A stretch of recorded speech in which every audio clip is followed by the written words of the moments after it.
इस वीडियो में जानेंगे कि एक्सेल में पिवट टेबल को कैसे यूज किया जाता है। तो सबसे पहले हम एक्सेल को यूज करेंगे।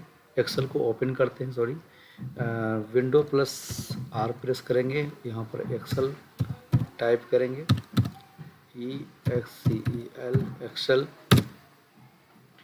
ये रहा। और पिवट टेबल को यूज़ करने के लिए मैंने पहले से ही डेटा को बना के रखा है। अगर हम डेटा को पहले से अगर बना कर नहीं रखेंगे तो ये वीडियो बहुत लंबी हो जाएगी। तो इस तरह का मैंने ये डेटा बना लिया है। आप भी इसी तरह से डेटा आप बना सकते हैं। तो मैंने समझाने के लिए इस डेटा को बनाया है। तो पिवट टेबल का काम क्या होता है कि जैसे हम कोई भी बिजनेस करते हैं या किसी कंपनी में हम काम करते हैं, तो बॉस को जो है हम कैसे रिपोर्ट हम पेश करेंगे या उनको हम कैसे समझाएंगे। तो इस तरह से पिवट टेबल के माध्यम से हम किसी भी डेटा को समराइज कर सकते हैं। तो उसके लिए क्या करना पड़ता है, जैसे मैंने यहाँ पर एक डेटा बनाया है, आइटम्स है,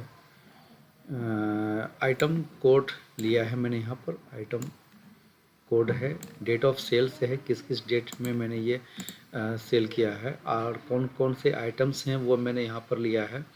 क्वांटिटी है, यूनिट्स है, रेट है, अमाउंट है और किस किस डिस्ट्रिक्ट में हमारा ये आइटम्स सेल हुआ है। तो इस तरह का मैंने ये डेटा बनाया है। तो सबसे पहले जो है कि पिवट टेबल को यूज़ करने के लिए जैसे कि इंसर्ट टैब में जाते हैं, तो टेबल सेक्शन में जो पहला ऑप्शन आपको दिखाई देता है ये पिवट टेबल, तो इसी का प्रयोग हमें करना है। और इसके लिए क्या करना पड़ेगा, सबसे पहले ये पूरे टेबल को आपको सिलेक्ट करना है। इस तरह से आप माउस के सहारे सिलेक्ट कर सकते हैं। यदि आपका डेटा पूरा सीट में है, 200-300 डेटा है, तो उसको आप कैसे सिलेक्ट करेंगे। तो सबसे पहले आप क्या करेंगे, आइटम्स कोड को यहाँ पर माउस से इसको सिलेक्ट करेंगे और शिफ्ट बटन के साथ डाउन एरो का प्रयोग करेंगे इस तरह से। उसके बाद शिफ्ट बटन के साथ आप सीधे राइट की ओर ड्रैग करेंगे तो आपका जो है कि डेटा इस तरह से सिलेक्ट हो जाएगा। तो इस तरह से आप डेटा को सिलेक्ट कर सकते हैं। उसके बाद आप क्या करेंगे, आप चलेंगे पिवट टेबल पे। यहाँ पर आपको दो ऑप्शन दिखाई पड़ता है, एक पिवट टेबल और दूसरा पिवट चार्ट। तो आपको पिवट टेबल पे क्लिक करना है। जैसे आप पिवट टेबल पे क्लिक करते हैं तो इस तरह का इंटरफेस आपके सामने निकल के आता है। तो सबसे पहले यहाँ पर लिखा हुआ कि choose the data that you want to analyse, यानी कि सेलेक्ट और टेबल रेंज। हमने जो ये टेबल को सेलेक्ट किया है, जितना टेबल मेरा बना हुआ है मैंने सेलेक्ट किया है, वो टोटल का रेंज आपका यहाँ पर आ जाता है। उसके बाद आपको यहाँ पर choose where you want to the pivot table report to be placed, यानी इसको रखना कहाँ। कि सबसे पहले बाय डिफ़ॉल्ट यहाँ पर न्यू वर्कशीट आपको ऑप्शन दिखाई पड़ता है। आप इसे दूसरे वर्कशीट में लेके जा सकते हैं, या फिर आप चाहते हैं कि इस टेबल को इसी सीट पे ही हम समराइज करें, तो आप एग्जिस्टिंग वर्कशीट का प्रयोग कर सकते हैं। तो हमारे लिए बेहतर हुआ कि हम न्यू वर्कशीट बाय डिफ़ॉल्ट इसको यूज़ करें। पहले वाला जो है उसको हम रहने देते हैं और ताकि हमको समराइज करने में आसानी हो। तो इसके लिए न्यू वर्कशीट पर ही क्लिक रहने दें और ओके बटन को प्रेस करेंगे। जैसे आप ओके बटन को प्रेस करते हैं तो इस तरह का इंटरफेस हमारा आ जाता है पिवट टेबल का। यहाँ पर ध्यान दीजिएगा, अगर ये माउस का कर्सर यानी माउस पॉइंटर अगर आपका इस एरिया में है, ये आपका पिवट टेबल का एरिया है, इस एरिया में है, तो आपका राइट साइड में जितने भी आपने जो आइटम्स या फिर हेडिंग्स आपने बनाए थे वो यहाँ पर शो करेंगे। यदि आप इस पिवट टेबल के बाहर आप माउस पॉइंटर को रखते हैं तो ये ऑप्शन आपका गायब हो जाएगा। तो माउस पॉइंटर को पिवट टेबल के अंदर रखें और किन किन आइटम्स को आपको समराइज करना है उसको देखना है, तो यहाँ पर आप टिक आउट कर सकते हैं या जैसे टिक लगाए। तो यहाँ पर देखिए सबसे पहले आइटम्स कोड आ गया।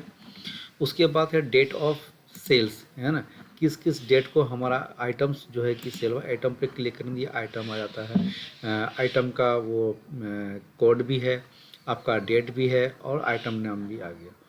उसके बाद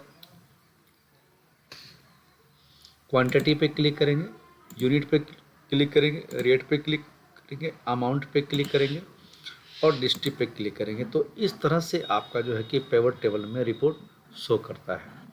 यदि आप यहाँ पर नीचे देखेंगे रिपोर्ट फिल्टर में क्या है कि यदि आप, जैसे हम यहाँ पर आइटम कोड ले लेते हैं, ठीक है, और यहाँ पर ऊपर में देखिए ये एरिया जो आ गया आइटम कोड का, आप यहाँ पर फिल्टर कर सकते हैं, इसका काम है फिल्टर करना।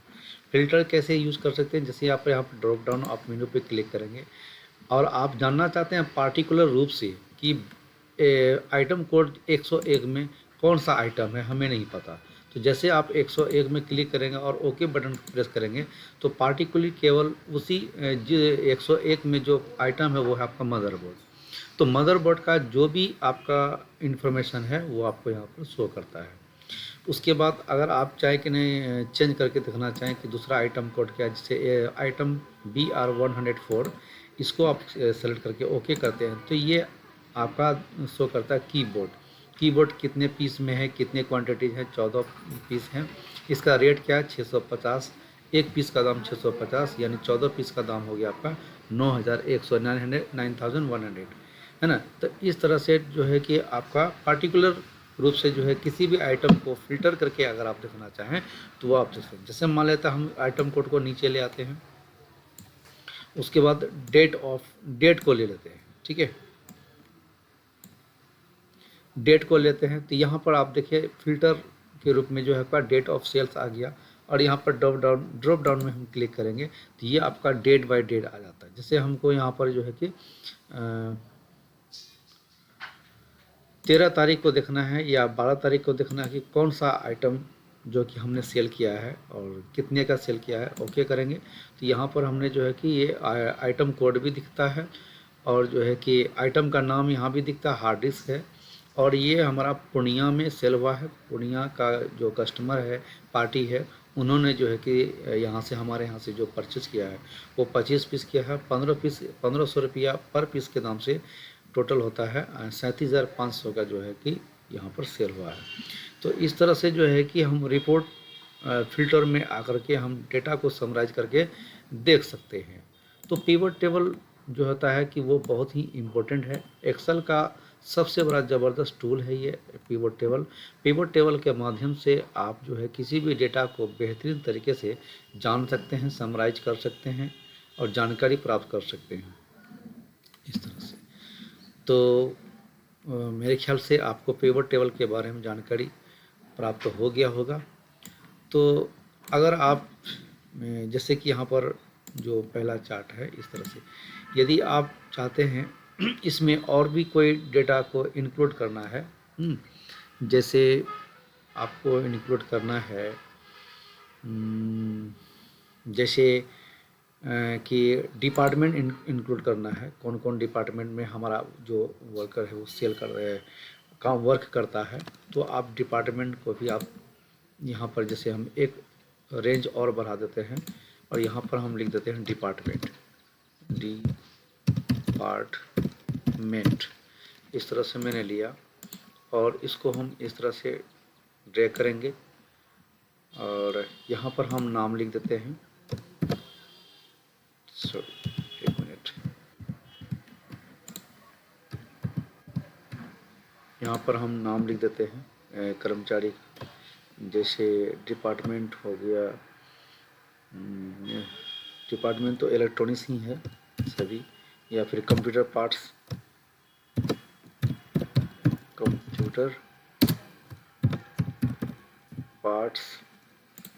ले लेते हैं और ऊपर से नीचे इस तरह से सेलेक्ट करेंगे, Ctrl+D प्रेस करेंगे तो ये पूरे में आ जाएगा और ऐसे सेलेक्ट करेंगे, इसमें भी हम बॉर्डर लगा देते हैं, यहाँ पर बॉर्डर पे क्लिक करेंगे तो बॉर्डर भी आ जाएगा। तो मैंने एक जो है कि डेटा हमने बढ़ाया है। उसके बाद हम यहाँ पर आते हैं पिवट टेबल में और यहाँ पर देखते हैं कि अभी तक मेरा जो मैंने एक डेटा बढ़ाया है, एक कॉलम मैंने बढ़ाया है डिपार्टमेंट का, वो यहाँ शो नहीं करा। इसके लिए क्या करना है, आपको ऑप्शन पे यहाँ पे आना है, ऑप्शन पे आके रिफ्रेश ऑप्शन पे आना है और रिफ्रेश ऑल पे क्लिक कर देना है। रिफ्रेश ऑल पे क्लिक कर देना है। रिफ्रेश ऑल पे क्लिक करने के बावजूद भी आपका वो ऑप्शन नहीं शो करता है तो आपको करना क्या है, चेंज डेटा सोर्स में आएंगे, ठीक है। चेंज डेटा सोर्स में आकर के आप इस पर फिर क्लिक करेंगे उसके बाद आप यहाँ पर देखेंगे कि आपने जो पहले जो सेलेक्ट किया था आपने टेबल को, वो आपका रेंज एच कॉलम तक है। तो यहाँ पर आपका एच कॉलम शो कर रहा है। आपको करना क्या है कि एच को यहाँ से हटा करके आप करेंगे ई। जैसे यहाँ पर ई प्रेस करेंगे तो आपका डेटा पुनः जो है कि आपका ई तक सेलेक्ट हो जाएगा, यानी डिपार्टमेंट, सॉरी ई नहीं है, सॉरी आई है। तो यहाँ पर हम आई प्रेस करेंगे तो आपका जो ये जो हमने जो रेंज बढ़ाया है, कॉलम बढ़ाया है, वो कॉलम भी आपका यहाँ पर बढ़ जाएगा। तो यहाँ पर देखिए वापस आपका जो है डिपार्टमेंट का जो है कॉलम यहाँ पर आ गया है, जुड़ गया है। तो इस तरह से कोई भी कॉलम को अगर आप बढ़ाना चाहें तो आप बढ़ा सकते हैं। यदि आप चाहें तो जैसे हम यहाँ पर शीट 1 में आते हैं, यहाँ पर हमारा जो है कि एक आइटम और बढ़ गया, मान लेते हैं एक आइटम बढ़ गया, और इस तरह से हम डेट को भी बढ़ा देते हैं। और वो आइटम है आपका, जैसे मान लें स्पीकर है, स्पीकर्स ले लेते हैं, स्पीकर्स, ठीक है। और यहाँ पर हम ले लेते हैं